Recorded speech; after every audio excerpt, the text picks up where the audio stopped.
Later that night, Jesus was on the mountainside alone, and the boat was already a considerable distance from the land, buffeted by the waves because the wind was against it.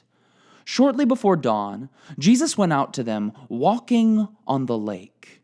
When the disciples saw him walking on the lake, they were terrified. "It's a ghost," they said, and cried out in fear. But Jesus immediately said to them, "Take courage, it is I. Don't be afraid." "Lord, if it's you," Peter replied, "tell me to come to you on the water." "Come," he said. Then Peter got down out of the boat, walked on the water, and came toward Jesus. But when he saw the wind, he was afraid, and beginning to sink, cried out, "Lord, save me." Immediately, Jesus reached out his hand and caught him. "You of little faith," he said, "why did you doubt?"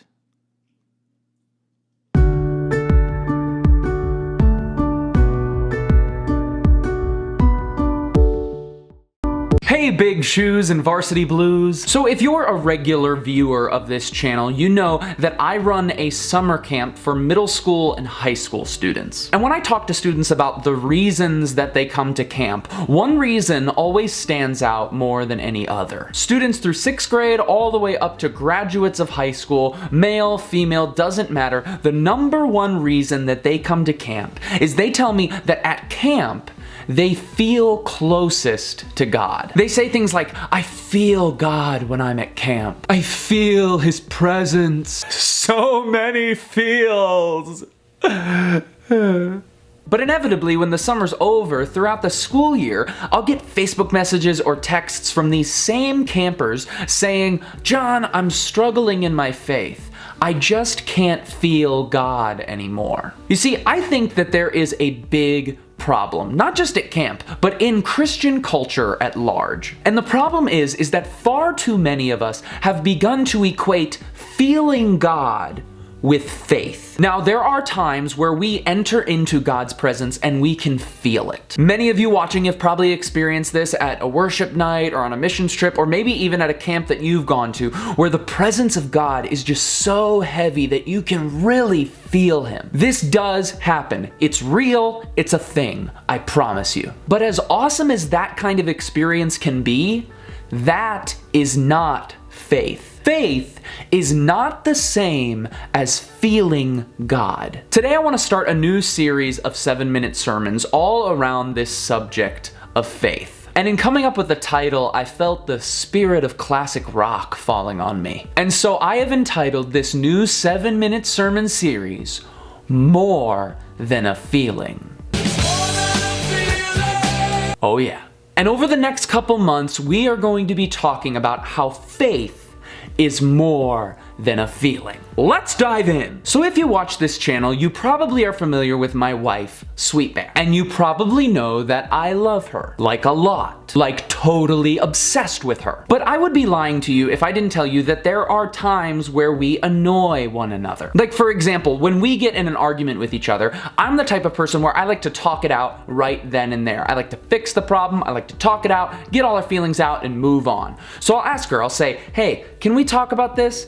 And she will reply, "I don't want to talk about it." I'm sorry, what did you say? "I don't want to talk about it." What? I don't want to talk about it. But I do! And of course, eventually we always do talk it out, but in that moment, it's so frustrating for me. But don't worry, she has her fair share of times when I annoy her. Like, you know, if we're walking down the street, when I see a lamppost, I can't help but jump on it and start swinging like I'm Gene Kelly. I'm laughing at clouds. And of course, this really embarrasses her, so she'll say, "John, be normal. Be normal." And my response always is, "How can I be normal when my love for you is so extraordinary?" Now, I love my wife more than you could ever imagine. However, that does not mean that we don't get in fights, or get in arguments, or get annoyed with one another from time to time. You might not hear a lot of young married couples admit this, but there are times where Aaron and I do not feel love for one another. Now, does this mean we don't love each other? Of course not. Because you see, the type of love that we have, and I think the type of love that you need in order to spend the rest of your life with someone, that type of love is more than a feeling. The love that we have is a choice. It's a choice that we make every day, regardless of how we feel. It's a choice we make to love each other with every word, every action, in every moment of every day. True love is more than a feeling.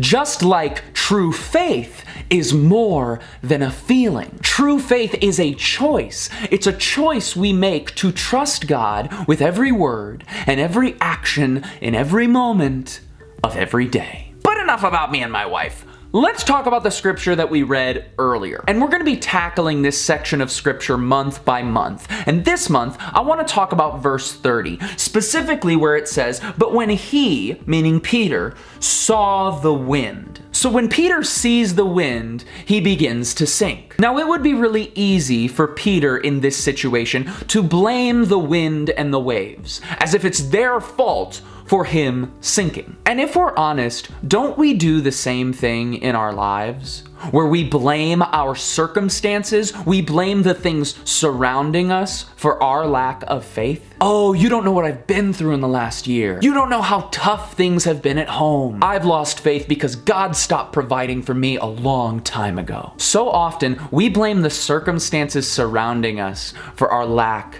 of faith. But faith is so much more than just being dependent on our circumstances. Because you see, in this situation with Peter, the wind and the waves can't be the ones to blame. Because a couple minutes earlier, Peter was walking on the water just fine, and the wind and the waves were still there. The wind and the waves are not what has changed. The circumstances here have not changed. What changed was Peter's focus. You see, the verse says, when Peter saw the wind, meaning that when Peter kept his eyes on Jesus, he was walking on the water just fine. But when he switched his focus, that is when he lost his faith and began to sink. And let's be honest with each other. Doesn't the same thing happen in our lives? It's when we begin to shift our focus away from Jesus and onto that girl or onto that guy or on being the perfect student or on getting that job. When we shift our focus, that's when we lose our faith. But you see, it can also have the opposite effect. You see, when we allow our focus to establish our faith, rather than our feelings or our feelings about our circumstances, then amazing things start to happen. Then we begin to walk on the water. You see, when we establish our focus on Jesus, then the winds may blow and the waves may rise, but because we have a focus, we will walk on the water with a strong faith. And the word I want to leave you with today is that faith is more than a feeling. Faith is a focus.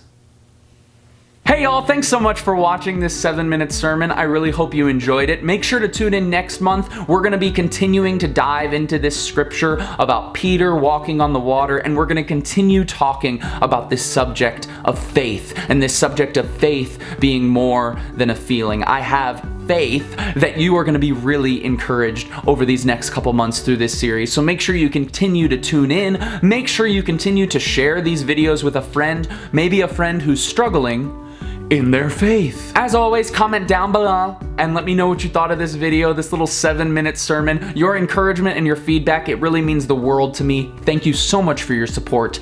I love you all. Have a great day. Keep being awesome.